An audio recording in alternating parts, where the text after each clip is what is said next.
All right. Good afternoon once again. Welcome to episode 171 of the Fantasy Timeline. Proud member of the Dynasty Addicts Podcast Network. I'll be your host again, Drew at dr_pra. I don't know why I have so much trouble saying my own. You struggle with it. My own. I want to say the underscore first off every time. Well, my dog doesn't like it. Yeah, I'd be pissed at me too. And then we got Bill hanging with us again here at Super Duper Flex with his peanut gallery in the background. Bill, how are y'all doing over there? Doing good. Just trying to get my dog to keep quiet. So I'll be back in 1 second. You're good, man. You're good. So, yeah, we just shook it up a little bit this week here. I'm on vacation, so Bill was flexible enough to hang with me for this afternoon. So if you're ending your work day and you jump on live with us, it's awesome. If you hear this later, hopefully we'll get this published sooner than we did last week. So apologies for that one. And next week, special treat, Josh will be hanging out, I think, with Bill while I'm gone on a work trip next week as well. So we'll get all three of us in the next couple of weeks here. But I just want to jump in here and say a little bit of what we thought about this past week and set up kind of what's to come here.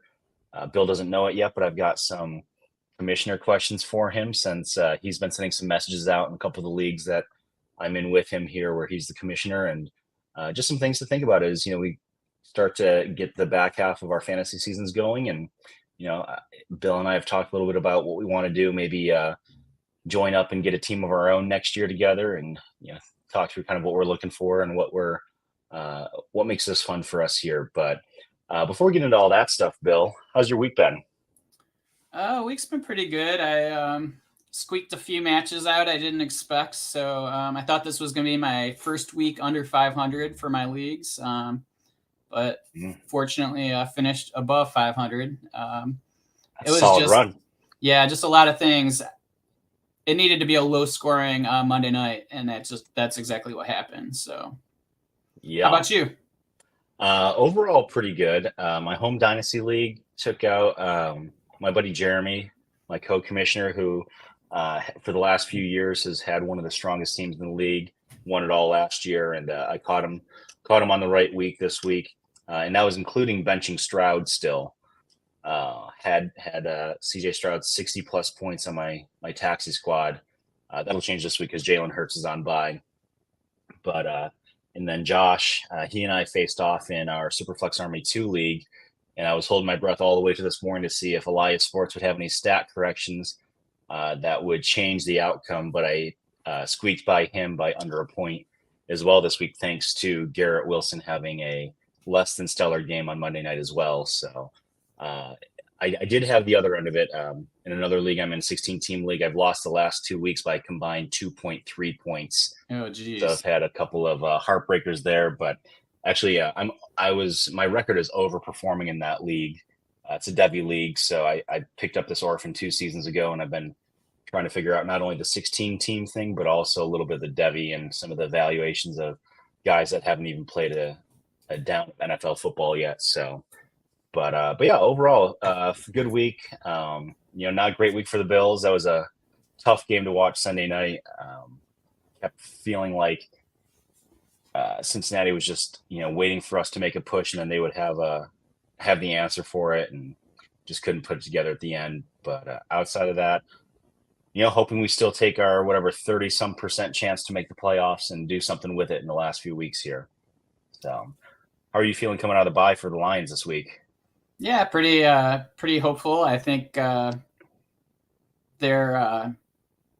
schedule kind of opens up the second half, and I think the toughest games are this week again at the Chargers, and then later in the season at Dallas. So other than that, it's like divisional games or less than stellar teams. So yeah, pretty hopeful. I mean, they could finish 14-3 based on like the schedule, and if they win what they should, or who knows, they could implode like I've experienced throughout my whole life. So yeah, we'll see how it goes. Well, I mean, the NFC North is just wide open at this point with where the Packers are, and Love is underperforming, and obviously we'll see what kind of impact, what the drop off is with Dobbs. We'll talk about him in a few minutes there in Minnesota, and some news there. But and who else am I missing up there? Chicago. I mean, yeah. So I mean, if there were ever a season to feel like you had you should do it, this feels like one of those seasons, right? Yeah, totally. Yeah, I mean, I'm still pretty confident, I guess, but there's always something. One, you lose that wrong player, that completely changes everything. Like, I mean, you're seeing that with your team with Milano. Yep. Everything changed when he got hurt. Yep.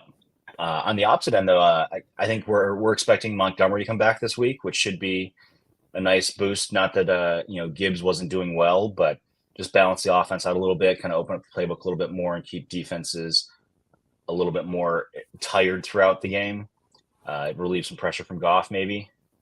Yeah, for sure. And I mean, it just helps the team long term, right? You want your guys to be fresh entering the playoffs, and I mean, fantasy managers don't want to hear that, but I mean, I'm sure that's part of the reason why everybody's complaining about Bijan's utilization. Yep. I mean, do you really want to be ramming your star running back in from the 4-yard line or something when you can just beat up a guy you're paying $600,000 a year instead of the stud? And it's just, we think differently than the coaches, and we're never going to be happy with the usage of our players. But no, it's tough. We'll never be fully aligned in our priorities, right? But I was listening to it was the Football Guys. I think I was listening to them on the way out, and they pointed out as much hate as there is for Arthur Smith right now, second place in the division, has an opportunity to make the playoffs. I mean, all his decisions are based off of that, right? Like, they're not based off of, let's make sure Bijan gets goal line work.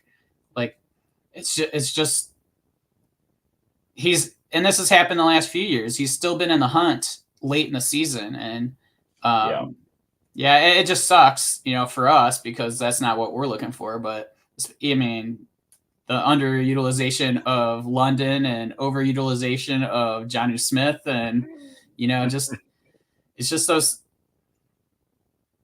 Who knows? Like, I mean, it's almost like Pitts is now a just not. Pardon me. I thought you were going to say wide receiver. Well, he is. I mean, that's what they're using him as, and so Jonnu is more of a traditional tight end. So yep.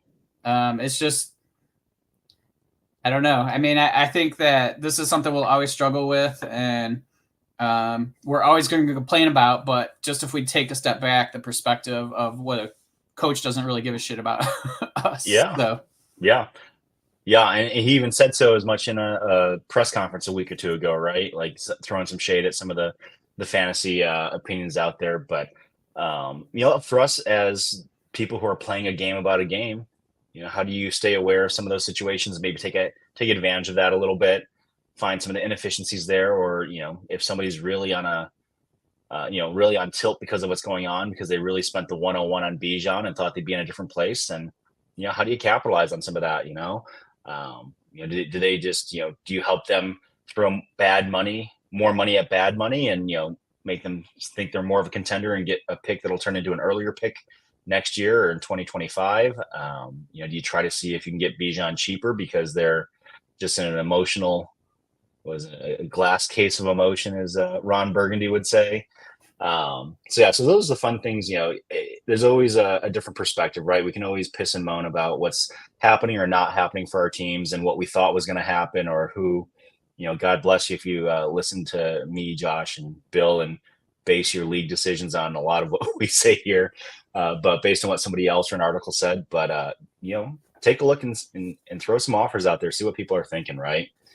Because we're not, as we get into some of the other stuff around commissioning leagues and kind of designing leagues, nobody's got a perfect league out there. So, how do you make the most of what you've got and the parameters you've got there? But before we dive into that, as far as other injuries, it sounds like we've got some other folks that are coming back pretty soon. Saw the Vikings open the 21-day window on Jefferson. I think I saw online. Yeah, I didn't hear that, but I definitely heard that they were considering doing it. So Okay, it looks like his return is imminent. Whether it'll be in a week or two, or if they take the full window whenever they do start that time clock. Any guesses or anything in the press locally, Bill, for you? What Jameson Williams did with his bye week? Did he spend an extra couple days locked in the facility, watching some film or taking some reps? Anything going on there that might change our outlook for the rest of the season for him? I don't think so. I mean, a lot of times people hope that during the bye week things change, but from what I understand, for the most part, players are just taking a break and resting. Yeah. It's not like they're in there practicing a ton more or anything like that. It's giving coaches time to kind of evaluate, what they do and what they do well and what they're doing versus other teams and versus other schemes. And so, like, I almost don't think that there's too much more in terms of reps other than compared to like a regular week. So, sadly, I don't have any news saying that Jameson's going to be better. Yeah. It's always interesting to see, how different teams come back from the bye week, and whether it's a letdown. It's funny, like you mentioned, players kind of go do their own thing. See Brock Purdy going home to his farm, just riding his tractor. I think probably taking his mind off some of the things the last few games in that stretch. So we'll see how he comes back from that. Again, maybe is Debo going to be back after the bye week here? Anybody else that you're looking at that should return soon that you're either excited to put back in your lineup, or maybe there's a last ditch chance here to go and get somebody before they're back healthy or announce that they're coming back to practice? Well, there was the trade that Josh asked us earlier about with Kyler. He's supposedly starting this week, so we should see some activity getting, going again with him. And it's like one of those questions of, do you want to make a move for him now before he starts playing? Or do you want to wait, hoping he has like a bad week and you can buy him at a discount? It's all a matter of if you think his legs are back or not. And if you think his legs are still, he's not going to be running and doing all of that to start, then you might want to wait a week because, you're not going to see those stats. And but if you think he's had a really long recovery here, and now he's just back to being pretty much fully healthy and trusting his legs, maybe now's the time to pounce. So, there's a lot of people uncomfortable with Kyler, and I think that he's somebody that's interesting to consider if you need a quarterback, and maybe this is the last time you can get him, at a decent price. Because even if we don't really like Kyler and his, how he does and gets to his points, he's still always, for the most part, a top 10 quarterback. So, and he's 26 years old or something like that. So it's like, he's still very young. It's just a matter of, I don't think he's losing his job, or losing a job. He's going to start somewhere is my guess. So, he's somebody that at least you could get some sort of comfortableness with your quarterback if you add him. Yeah. So for the listeners here, we were looking at, Josh asked us in a 14-team Superflex league, would we prefer to have Kyler or what he thinks will be a later first and then a 25 first, which, hard to tell at this point. And Josh and I, or Bill and I, were on different sides of this one. I think gut reaction, just our initial responses. Do you want to talk folks through, you were on the Kyler side kind of at face value here, just a couple of the things that you were factoring in? Yeah. I mean, the main thing is that there's not a lot of quarterbacks you feel that are going to start next year. First off, and I feel pretty good that he is. This is a 14-team Superflex. So getting quarterbacks are worth that much more, much harder to replace in leagues that have over 12. So to give up a late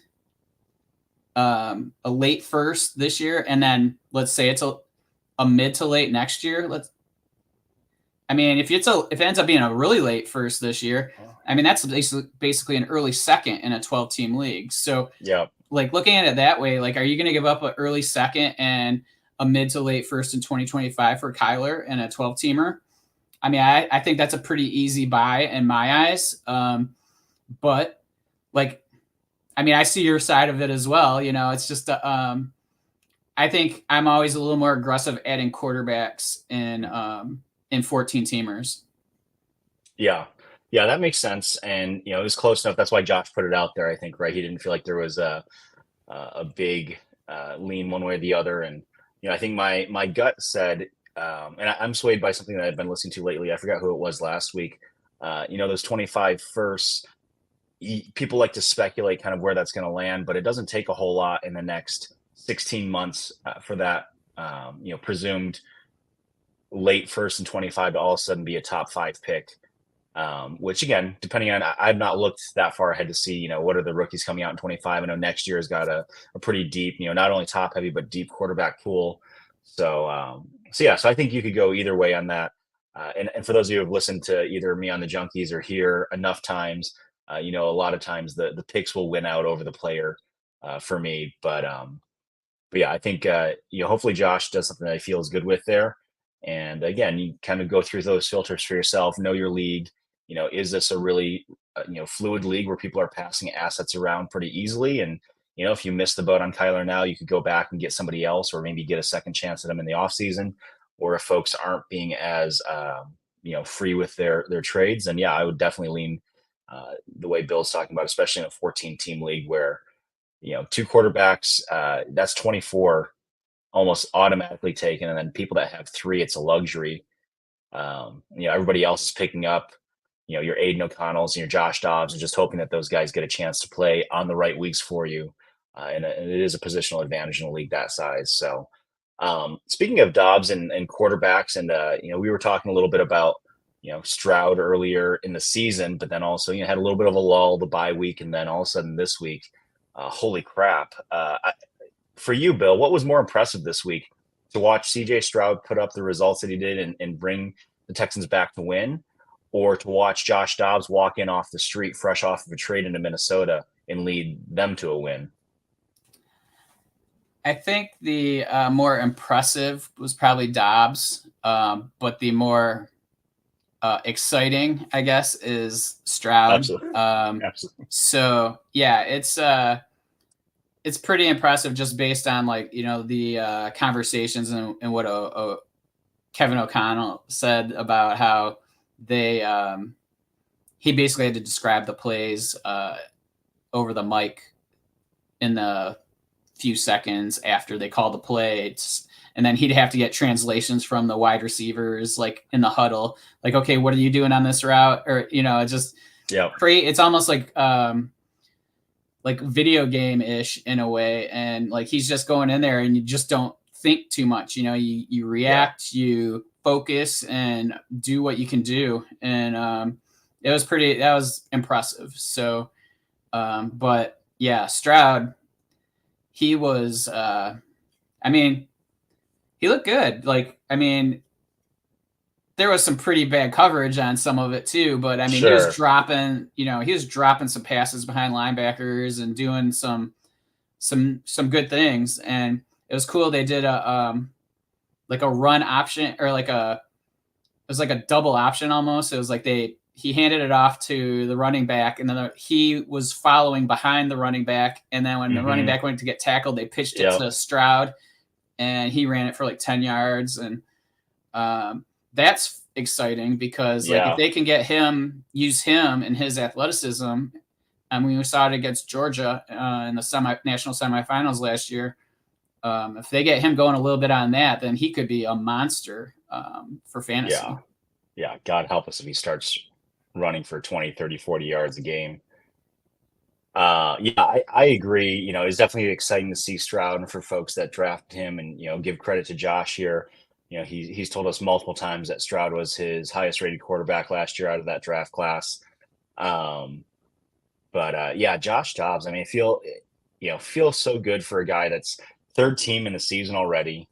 I think probably overperformed as a fill-in Arizona. Kind of that right blend, right, of showing like there's potential on that team, but not winning too much, where they still preserve a good pick, but then getting traded to Minnesota, where, I guess at this point, if he continues playing that well and picks up where he left off last week, I mean, they still have to have some playoff hopes, right, with where they are in the division and in the NFC. So, how does that impact, Jefferson's return potentially? I know there's some speculation early on when Cousins went down, especially, if there's nothing to play for, why would we rush him back, or why do we get him back this season even? So yeah, really, really cool to see a couple of those quarterbacks come through big, and then to translate for wins even feels better for those guys. I'm sorry, I don't know if George Play 01 is still with us here or not. I'll let to stay here for a few minutes, but interesting. Speaking of Arizona and Kyler's return, Cade Otton or Njoku this week. Do you have a preference on the start there, Bill? I have to look to see who's. Oh, I'm sorry, Cade Otton. I've totally got my teams confused there. So that's Baker Mayfield, not Kyler Murray. Cade. Yeah, so Cade it's Otton Tennessee at Tampa, and then Cleveland at Baltimore. So, I mean, we've seen what Baltimore has done to some quarterbacks recently. Mm-hmm. So I don't know how much I trust Deshaun Watson going against that defense. I guess we'll find out if Watson is back or not, I guess. Back from like 2 years ago or 3 years ago. But, I mean, Otton's been getting a decent amount of targets. And, I mean, it's just a matter of if you're looking to – he's not going to score 2 touchdowns every week like he did last week. But if you're just looking for – if you're in a tight end premium, I would be fine going with Otton just because I know he's going to get the targets. If it's something where you need some boom to that position, I think Njoku is probably the better bet. They did just get rid of Donovan Peoples-Jones for how much of an impact that has on Njoku, I don't know, but it's one less person out there that, versus a rookie if they put Cedric Tillman out there. So that might be a little bit of a positive for Njoku. So, yeah, I mean, I guess if you're looking to get less than a base tight end points, I would go Njoku. But Otton has been getting more targets recently. Yeah, I'm looking at their last few weeks, and they're almost identical. Njoku actually has 2 more targets over the last 3 weeks. Okay. His 2 touchdowns are spread out over 2 different games versus both being in one game for Otton. So, I mean, this is really interesting, especially if you're in like a safe leagues where it's a 2-point premium for tight end. Depending on who your wide receiver 3 is, you might even play both of them and, drop a third wide receiver if you don't have to start a third wide receiver. Between these 2 guys, though, I would probably lean toward Otton at this point. I think, Baker's shown that he is definitely willing to throw to him. And, the Ravens they scare me, especially in a divisional matchup. I don't know that, everybody can play everybody tough, but in this particular one, I would expect that the Ravens come out and I would think probably make Cleveland look, if anything, it's going to be a very low-scoring game, right? It's going to be 2 defenses that are just going to be out there trying to not budge an inch. And, if you play an IDP or if you have defenses in your leagues, this could be 2 really big scoring weeks for those defenses. So it would not surprise me if this is like a, 13-7, 13-10 kind of a game at the end of it all. And if half those points aren't scored in the fourth quarter. So let's see here. We've got a couple others. We got, long time no see. Ridley Truther says recovered. Okay, in the past tense now. Used to be in the present. Good to see you again. Thanks for stopping by. Hopefully your boss isn't walking by here. And then we have Chandler Costantino trading ETN, Keenan Allen, and Kittle for Eckler, St. Brown, and Kincaid in PPR. Chandler, I don't know, Bill, is this one that matters whether it's redraft or dynasty for you? I think it does matter. I think redraft, I would rather the ETN side. Mm-hmm. I think if it's dynasty, I think I rather the other side. Just for the age difference. Yeah, I think that's probably my answer. How about you? Yeah. For dynasty, Yeah, I mean, you gain a couple years with ETN, but that's not guaranteed. And Eckler could still be productive for a couple more years. Certainly want St. Brown over Keenan Allen in Dynasty, which, shout out to Allen for 10,000 yards on a ridiculous catch in that game. Yeah, that was amazing. And then, Kittle versus Kincaid. Okay, so it's redraft, and he's getting the Eckler side. Yeah, I think I rather the ETN side personally for redraft, but I don't think it's that different. It's just more like the boom bust of Kittle versus maybe Kincaid being a little more. What's the word I'm looking for? A little more capped on his. Well, yeah, I mean, he might be not really capped, but he's just going to be like a little bit more consistent, I guess. Okay. But that's up until Knox comes back. So who's to say it's going to change when Knox comes back? Keenan Allen and St. Brown and redraft to me are very much a wash. Okay.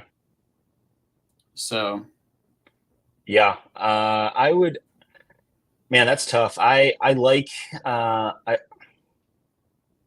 gonna say this. I would probably prefer to have Etienne over Eckler in redraft. I think St. Brown, I would still prefer him over Keenan Allen in redraft. And then, I mean, Kittle and Kincaid both have, when Debo comes back, that changes the disbursement of targets and stuff there. So, I mean, this is a very even trade. It's one of those almost as I keep looking at it, it's like, is one side, what does one side feel like they're getting? Like, where's the trade-off here? Because you're going position for position. I guess you're selling ETN high, right? And you're buying Eckler low in a way. Yeah.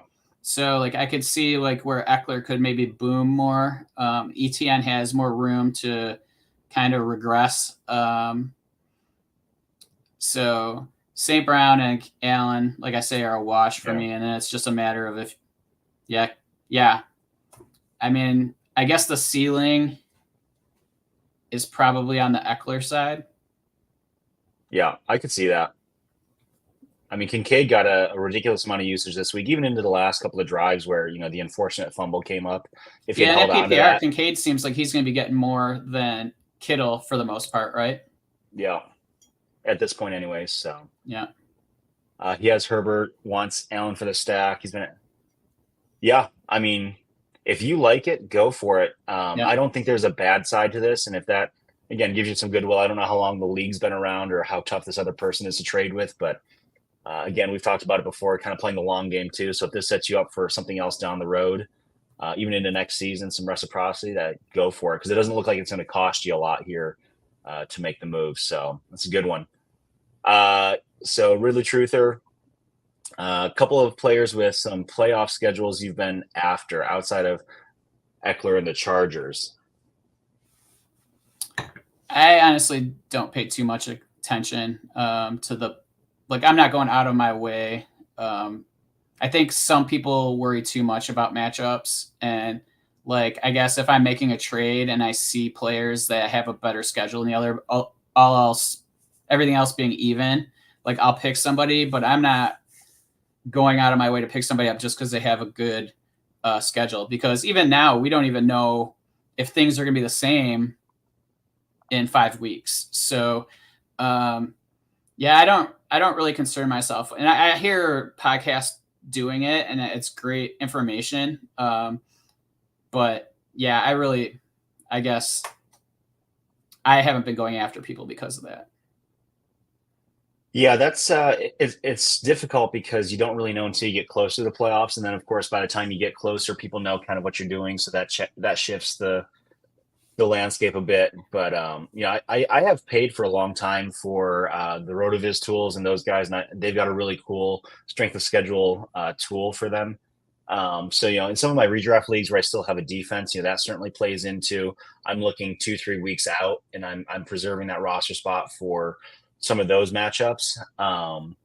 But as far as, I'm mostly in Dynasty at this point, so there aren't a whole lot of, I'd have to be in a pretty unique, like, win now with a bunch of older guys kind of a thing to say I've got this middling player that I think is going to have a chance to, really boom or have an opportunity in the last few weeks of the season. but yeah, I think there's some good tools out there if you want to see what that strength of schedule looks like.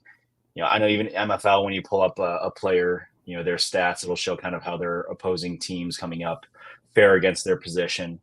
I think, somebody that did make a move for while they were injured, more because I just wanted to buy in the dip, was Achane. I think the Dolphins have a pretty solid playoff schedule, assuming everybody's healthy as well.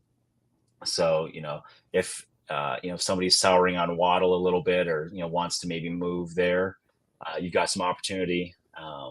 And then, yeah, I'm looking, I love looking at the Lions offense right now. Not that you're going to get a whole lot of buy lows, but maybe after Gibbs, if you get Monty at a discount coming back, he's somebody in the last couple of weeks we've talked about wanting to try to get as well. Let's see who we got. We got a lot of people. I guess the end of the workday, man. People are looking for something besides work to focus on here. So appreciate y'all jumping in the chat. So Brooks7070 trade in PPR. I give Waddle, Gibbs, and Saquon for CMC and Josh Jacobs. I like it. Yeah. Yeah. I mean, I kind of look at it as Saquon and Josh Jacobs are kind of a wash in redraft, right? And Waddle and Gibbs for the top running back. Yeah, I'll do that. So. Yeah, you're still walking away with, right now, based on points scored for the season, something like the number 1, number 4 running backs in most leagues. So, it's great for a end of season push. So I like that. Okay, so we already looked at that one. Trade Stroud and Gus for Herbert and Swift. I mean, yeah. I mean, I think that's fine. I'm not super stoked either way. I guess it looks like Drew might be a little bit more than me. I'm looking at this as redraft. So I mean, Gus is going to be the goal line guy for them for the rest of the year. So and Swift had a couple of fumbles this last week. They didn't lose them, but that's something to keep an eye on. Stroud and Herbert seem pretty close this year. So, yeah, I mean, it's just a matter of Swift probably has more upside than Gus, weekly. So, maybe I lean that side. Yeah.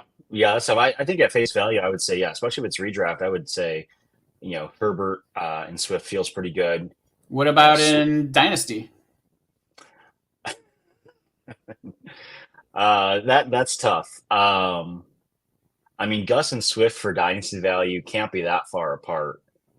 I would think Swift's worth a decent amount more. You think so? Yeah, I mean, the value is probably on the Herbert and Swift side in that one. Yeah. I mean, I love what we've gotten out of Stroud. So that one for me would be tough. If somebody came to me with that type of an offer for Stroud, I'd probably let it sit in the inbox for a day or two and send about 50 million texts out to people until I heard what I wanted to hear. Right. So for me personally, I'd probably hang on to Stroud if this is Dynasty. And, Gus is usable, and he's that guy that, this year he's certainly, as soon as Dobbins went down, right, he became very popular running back to go after. And who knows what that running back room is going to look like next year. Even with Lamar there, Gus has had, was it last week or 2 weeks ago? He had, was it 2 or 3 touchdown game? Yeah, he had a 3 and then a 2. So he may not hit the long catch and run off the screen or something, or may not break it out for a 40, 50-yard touchdown. But I mean, arguably, when they're both at their best, the Philly offense probably has a little bit of an edge over Baltimore, but two good offenses. Not like you're comparing total crap offense with a decent receiver to, Swift on the only good offense in the NFL. So that's a fun one. But yeah, I would say, especially if it's redraft, go for it. If it's Dynasty, I would give that a little bit more pause. Let's see here. Okay, so Chandler just giving a little bit more context. Yeah, so there's a lot that's very similar in Chandler's league. So yeah, I think we sit with our last thoughts there as far as you like it, go do it. I think it feels good. And then A&J Films had that last question. Let's see. Flex Lord Chino has one. Yeah, this is a good one here. Have Fields, Kyler, and Dak. Was wondering which I should trade away. Assuming this is like a dynasty super flex. Oh, I was thinking it was one QB redraft. Is that?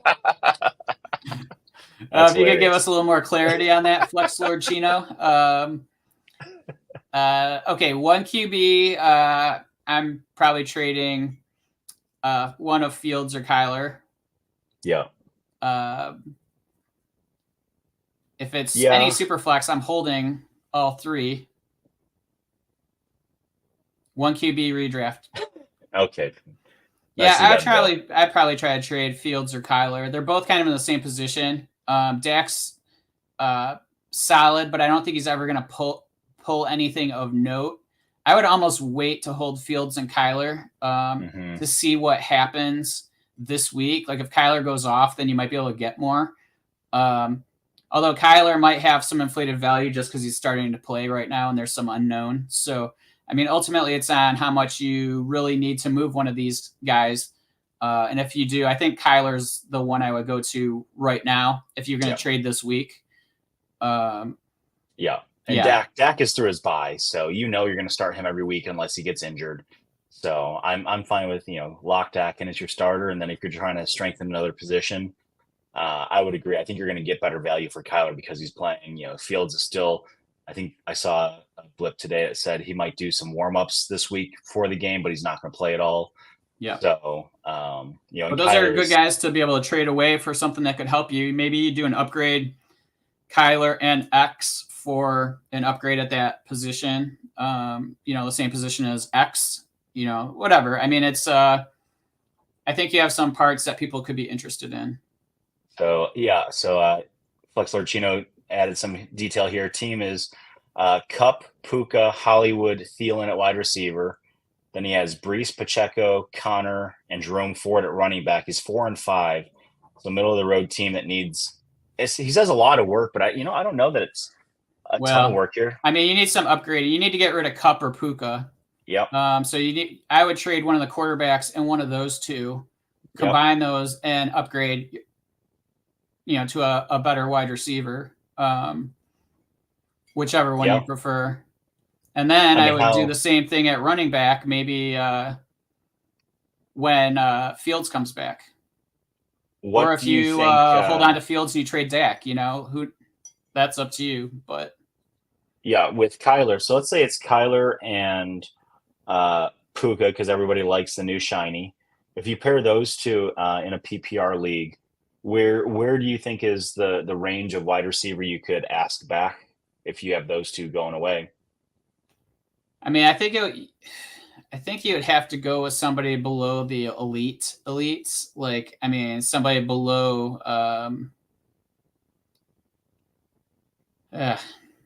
Could you get like an Amon-Ra? I would hope so. Yeah, I think that's interesting. That's probably about the level I would expect, I think.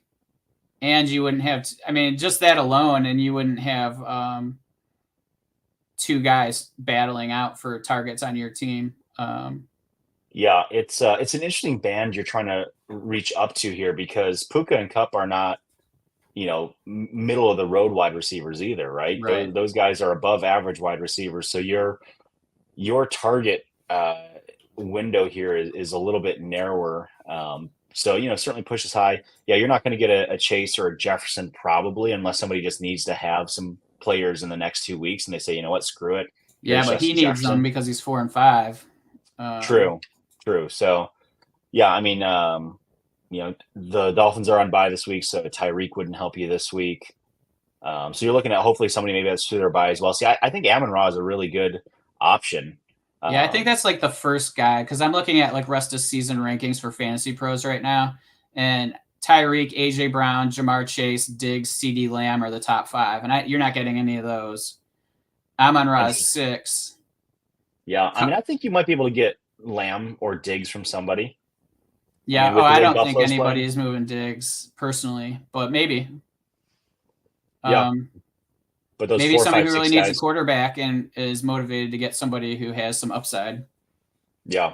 You got some good options there, though. So Mm, especially since it's that one QB, and you got two quarterbacks that when they're at their best, they will run a lot and add value that you should be able to market pretty well. So yep. hopefully you can get something done with Kyler and one of the Rams wide receivers this week. Man, let's see what else we got here, Bill. Alec, would you guys do a Gus Edwards and Waddle for Javonte Williams, Bijan, and Devonta Smith? Yeah. Yeah, I I mean would. Waddle and Smith are pretty similar for me. Yeah, and Bijan I like Javante and Bijan better than Gus Edwards. So Yeah, I mean, I would take the Javante Williams side to be clear. yep, yep, same. That was an easy one for us. Preston Fonseca, do I trade away Jonathan Taylor and Taysom Hill for Patrick Mahomes and DeAndre Hopkins? I already have Laporta at tight end, and my current QB is Kyler Murray. Hmm. Yeah, that's a tough one. Probably the cheapest you're going to get Mahomes right now. Yeah, and I assume this is redraft. Do you? Yeah, Yeah. I think that's Okay. kind of where I'm going with most Yeah, of these. Taysom Hill to me isn't. I mean, he could end up being great the rest of the year, but I just I question the ability of him to be consistent. So Jonathan Taylor for Mahomes and Hopkins. I mean, I don't feel super great about Kyler being my quarterback. So adding Mahomes, who's still a top 5 QB this year, even though he's not looked great. Um, yeah, I'm fine with that. I mean, Jonathan Taylor's starting to get more usage, so like that scares me. He's definitely becoming more bell cowish, and I don't know if that was just based on this game, and we see more Zach Moss next week. But yeah, it's tough to give away a running back for a quarterback, though. Hopkins doesn't do anything for me, to be honest. Like he's a nice fill in, but the more I think about it, I think the more I'm sticking to Jonathan Taylor.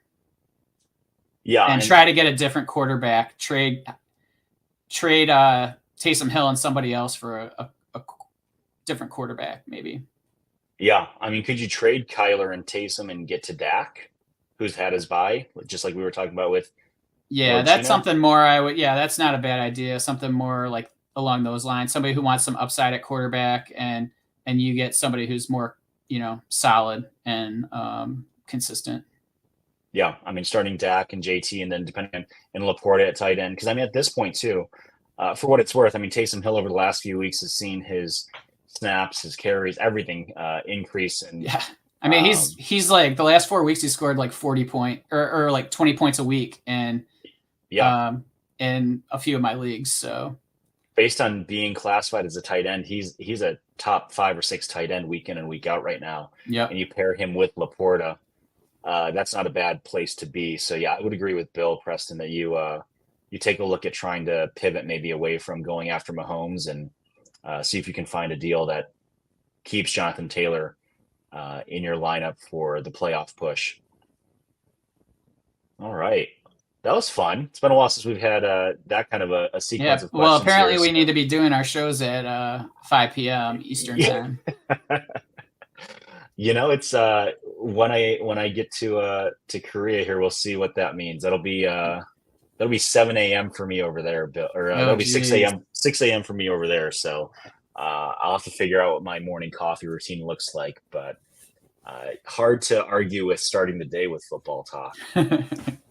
But yeah, so we got about 10 minutes or so here. So I did want to shift a little bit.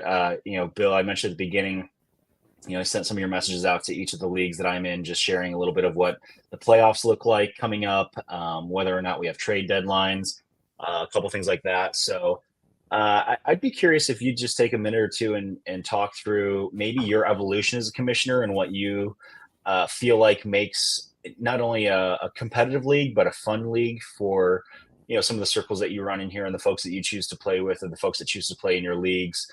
But yeah, really just kind of thinking through how you put together, especially as we approach playoffs.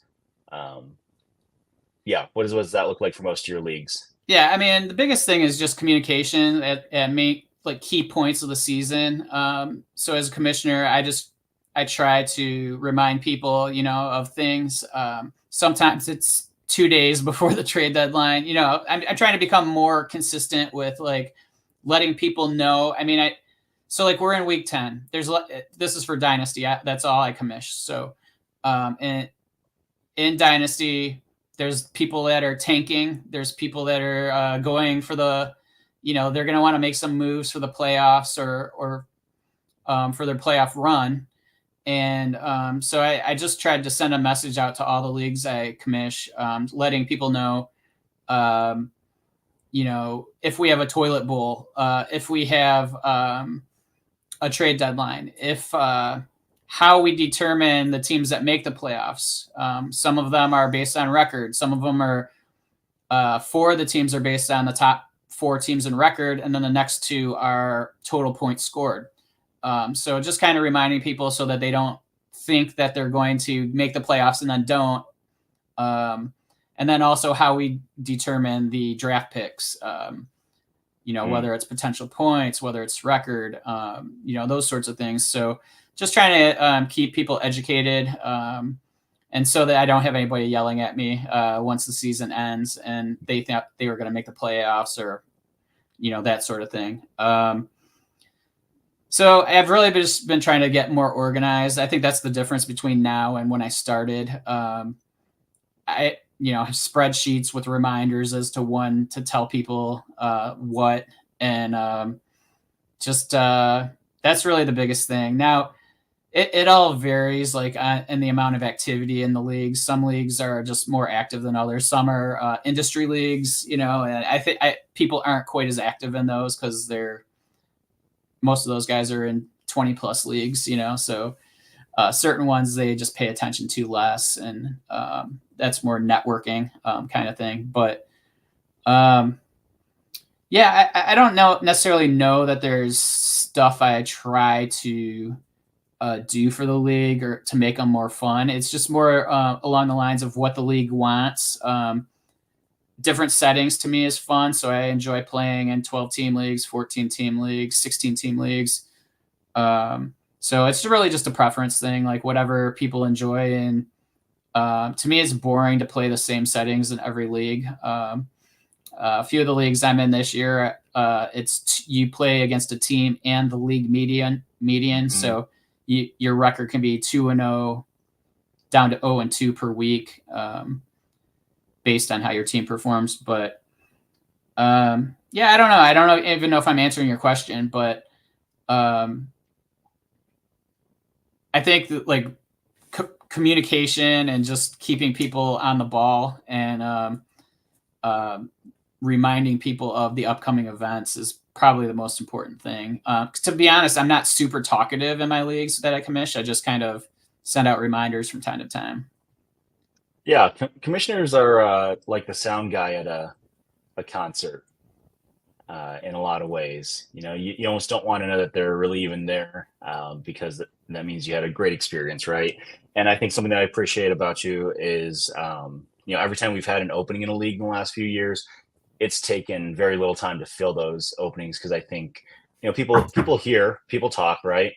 When you have a good league and somebody is serious about joining, or somebody that wants to take advantage of that, it takes a good setup and a good commissioner and a good group of people to make people want to join. And I think that's been kind of indicative of what you've put together over the last few years, at least in the leagues that I've been a part of. So I appreciate the communication piece. I do think finding the settings that work for that group. So we'll put it out there. Bill and I are looking at I don't know if we've even decided if we want to look at taking on an orphan team or possibly joining a startup of some kind in the next year or so together. But is there anything that you would be looking for as a participant, not a commissioner, in a league if we were to take one on together?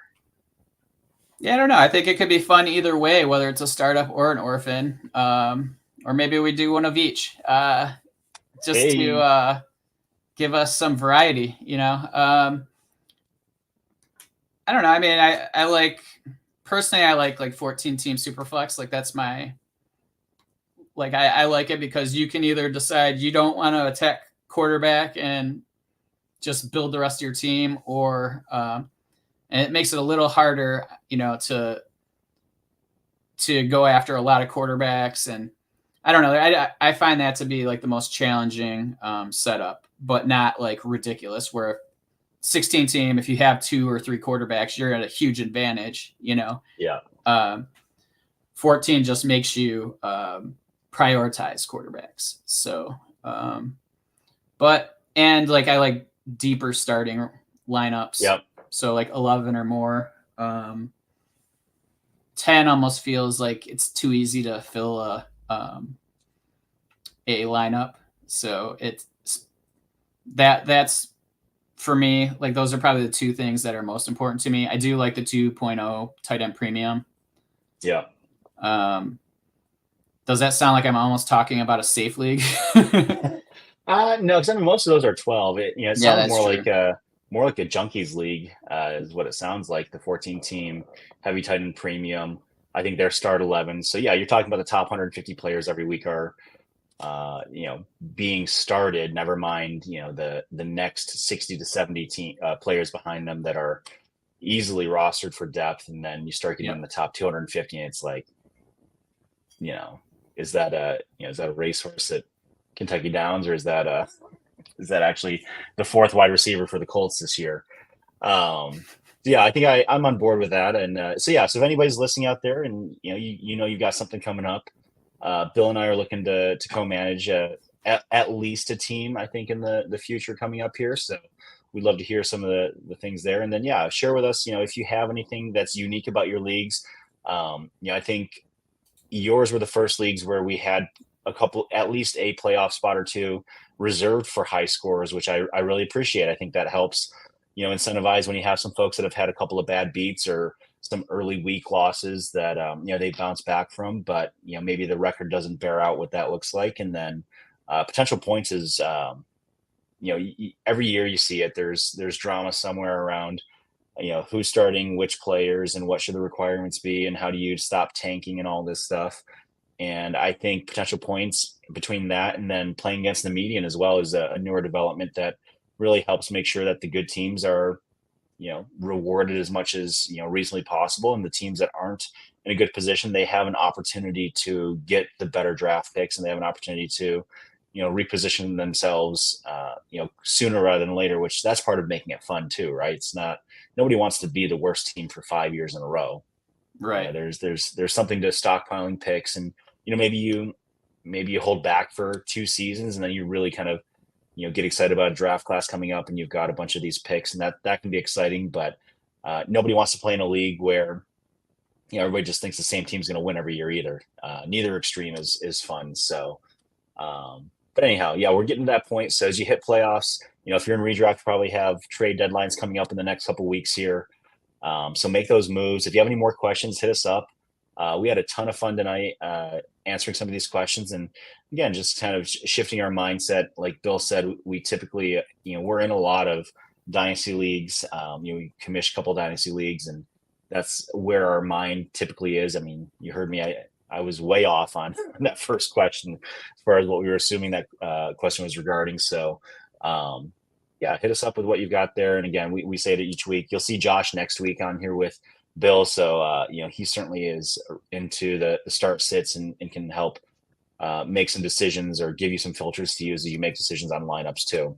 I would have to say that's my weakest point is start sit. So I just blindly follow projections almost. So yeah, I build my teams well enough to compete, but poorly enough that I don't have to decide. Well, just that's my sweet spot. Yeah. Yep. That's the way to do it. Make it easy. But yeah, Bill, thanks again for being flexible this week. Glad we could make it work. It's fun going back and forth on some of the questions together here, and we'll get this thing posted hopefully later tonight, so you all have something to look forward to going into the weekend here. Anything else that you wanted to plug or say there, Bill, before we wrap it up? Nope, I don't think so. I appreciate everybody that popped into the chat today. That was it was nice to have those questions because we were really kind of scrambling for what we were going to talk about. So thank you. Yeah. Yeah, very cool. And yeah, we'll see. I mean, I'm typically off on a lot of Wednesdays, so if we need to pivot here, and that's just better for other folks to be able to jump in, we're certainly open to that as well. But if you're listening to us in the podcast, in the car, on the commute or something, thank you for sharing a little bit of your time with us, and hopefully you have something at least entertaining and hopefully maybe even useful for some of the things you're looking at in your leagues. So um, other than that, I think it's the normal time next week, 9 p.m. Eastern with Josh and Bill. It'll be the original crew back together while I'm on a work trip. And with that, I think we're out of here, Bill. Late.